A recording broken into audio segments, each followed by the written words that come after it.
আসসালামু আলাইকুম, সবাইকে স্বাগতম জানাচ্ছি আমাদের গল্পে গল্পে ভোকাবুলারি শেখার আরেকটি অভিনব টেকনিকে। যাদের ভোকাবুলারি পড়তে অনেক কষ্ট হয় তারা যদি আমাদের এই ভিডিওগুলো দেখেন, অর্থাৎ গল্পের মাধ্যমে যদি ভোকাবুলারিগুলো শিখতে পারেন, তাহলে আপনাদের অনেক দিন মনে থাকবে এবং আপনারা পরীক্ষাতে ভালো করতে পারবেন। তো চলুন আজকের ভিডিওটি শুরু করি। তো দেখতে পাচ্ছেন, বাংলাদেশে পলিথিন ব্যান, এ তথ্য নতুন নয়।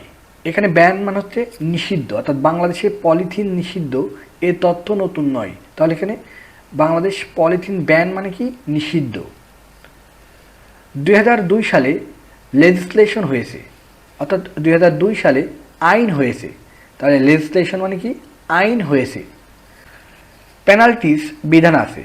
এই পেনাল্টি থেকে পেনাল্টিস, অর্থাৎ পেনাল্টিস মানে হচ্ছে বা জরিমানার বিধান রয়েছে। পরিবেশের রেমিফিকেশন মানে হচ্ছে জরিমানার বিষয়টি রিপিটেডলি, এই রিপিটেডলি মানে হচ্ছে বহুবার আলোচিত হয়েছে। তাহলে রিপিটেডলি মানে কি? বহুবার আলোচিত হয়েছে।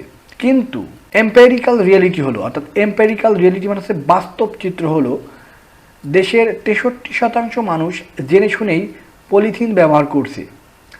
আরও তাৎপর্যপূর্ণ হলো 55% খুচরো বিক্রেতা বলেছে অ্যাফোর্ডেবল মানে হচ্ছে সহজলভ্য ও রেডিলি অ্যাভেলেবল হলে, অর্থাৎ রেডিলি অ্যাভেলেবল মানে হচ্ছে সহজলভ্য হলে তারা পলিথিনের অল্টারনেটিভস মানে বিকল্প ব্যবহার করতে রাজি। তাহলে পুরো লাইনটি হচ্ছে 55% খুচরো বিক্রেতা বলছে সাশ্রয়ী ও সহজলভ্য হলে তারা পলিথিনের বিকল্প ব্যবহার করতে রাজি।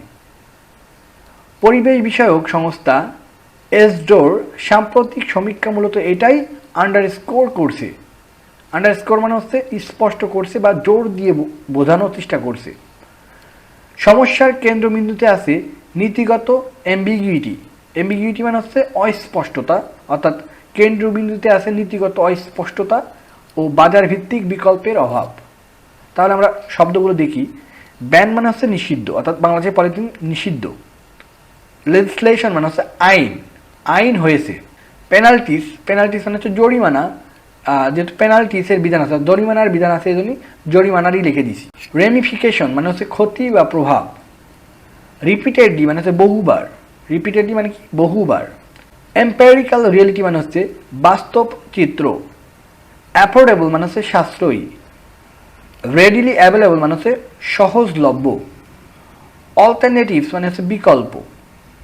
আন্ডারস্কোর মানে হচ্ছে স্পষ্ট বা জোর দিয়ে কোনো কিছু বোঝানো, বলতে এটা বোঝায়। অ্যাম্বিগুইটি মানে হচ্ছে অস্পষ্টতা। তাহলে এই শব্দগুলো কিন্তু আপনি এখান থেকে ইজিলি গল্পের মাধ্যমে বা এই প্যাসেজটি পড়লে শিখতে পারবেন।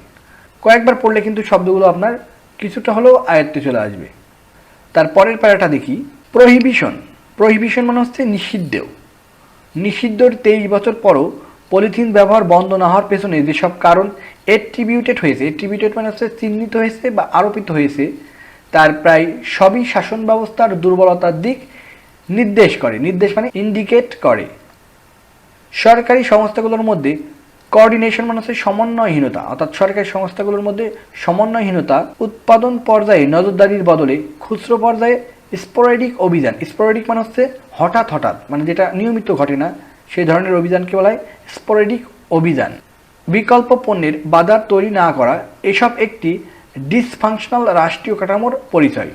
এই ডিসফাংশনাল মানে হচ্ছে অকার্যকর রাষ্ট্রীয় কাঠামোর পরিচয়, অর্থাৎ ডিসফাংশনাল মানে হচ্ছে অকার্যকর। আইন আছে, আমাদের দেশে আইন আছে, কিন্তু এনফোর্সমেন্ট নেই। এনফোর্সমেন্ট মানে হচ্ছে প্রয়োগ নেই। আর যেখানে প্রয়োগ আছে সেখানে তা ফ্র্যাগমেন্টেড মানে হচ্ছে খণ্ডিত। তাহলে আমরা কয়েকটা শব্দ শিখলাম এখানে। প্রহিবিশন মানে হচ্ছে নিষেধাজ্ঞা। অ্যাট্রিবিউটেড মানে হচ্ছে চিহ্নিত বা আরোপিত। ইন্ডিকেট মানে হচ্ছে ইঙ্গিত করে। কোঅর্ডিনেশন মানে হচ্ছে সমন্বয়হীনতা। স্পোরাডিক মানে হচ্ছে হঠাৎ। ডিসফাংশনাল মানে অকার্যকর। এনফোর্সমেন্ট মানে প্রয়োগ। আর ফ্র্যাগমেন্টেড মানে খণ্ডিত। তো আশা করি এই দুইটা প্যারা পড়লে আপনি মিনিমাম 10 থেকে 15টা শব্দ খুব সহজেই শিখে নিতে পারবেন। তো পরবর্তীতে গল্পে ভোকাবুলারি শেখার আরেকটি নতুন ভিডিও নিয়ে হাজির হব। সে পর্যন্ত ভালো থাকবেন। আর যারা আমাদের চ্যানেলটি এখনও সাবস্ক্রাইব করেনি তারা অবশ্যই চ্যানেলটি সাবস্ক্রাইব করে আমাদেরকে উৎসাহিত করবেন, যেন আমরা আরও নতুন কন্টেন্ট নিয়ে আপনাদের সামনে হাজির হতে পারি। সে পর্যন্ত ভালো থাকবেন। ধন্যবাদ। আসসালামু আলাইকুম।